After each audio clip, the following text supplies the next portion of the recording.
தமிழக வெற்றி கழகத்தின் தலைவர் விஜய் இம்முறை நடைபெறவுள்ள சட்டமன்ற தேர்தலில் பெரம்பூர் மற்றும் திருச்சி கிழக்கு ஆகிய தொகுதிகளில் போட்டியிடுவதாக அறிவித்துள்ளார். அதே வேட்பாளர் அறிமுக மேடையில் தன் கட்சியின் அனைத்து வேட்பாளர்களின் பட்டியலையும் வெளியிட்டு அவர்களை மக்களிடமும் அறிமுகப்படுத்தினார். விருகம்பாக்கம் தொகுதியின் வேட்பாளரை விஜய் அறிமுகப்படுத்திய போது ஒரு உணர்ச்சி பூர்வமான சம்பவமும் நடைபெற்றது.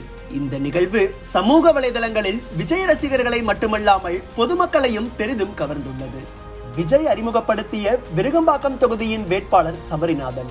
இவர் பல ஆண்டுகளாக விஜயுடன் ஓட்டுநராக பணியாற்றியவரின் மகன். 21 வயதில் விஜயின் மக்கள் இயக்கத்தில் இணைந்த சபரிநாதன் கடந்த 6 ஆண்டுகளாக சமூக பணிகளில் ஈடுபட்டு வந்தார்.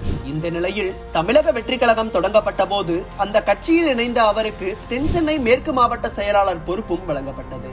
தற்போது தனது முதல் தேர்தலிலேயே விருகம்பாக்கம் தொகுதியில் போட்டியிடும் வாய்ப்பையும் பெற்றுள்ளார். விஜயின் ஆரம்ப காலத்தில் அவருடைய தந்தையை தொடர்ந்து PT செல்வகுமார் உதவியாளராக இருந்தார். அதே காலகட்டத்திலிருந்து சி ராஜேந்திரன் விஜயின் நம்பிக்கைக்குரிய ஓட்டுநராகவும் பணியாற்றி வருகிறார்.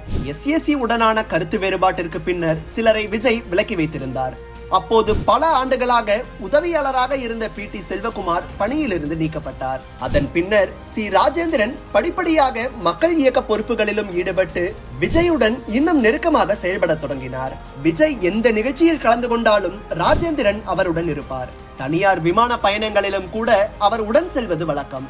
முன்பு ஓட்டுநராக முன்னிருக்கையில் அமர்ந்தவர் தற்போது உதவியாளராக பக்க இருக்கையில் அமர்ந்து செல்கிறார்.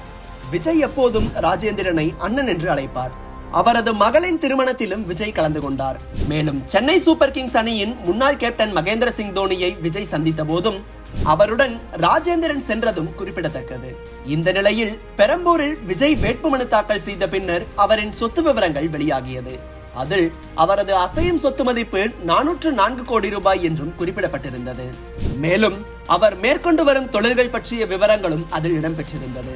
அதில் ஜெயா ப்ராப்பர்ட்டி பிரைவேட் லிமிடெட் என்ற ரியல் எஸ்டேட் நிறுவனத்தை விஜய் நிர்வகித்து வருவதாகவும் குறிப்பிடப்பட்டுள்ளது. அதோடு அவரது முன்னாள் ஓட்டுநரும் தற்போதைய உதவியாளருமான சி ராஜேந்திரன் அந்த நிறுவனத்தில் இயக்குநராக இருப்பதும் தெரிய வந்துள்ளது.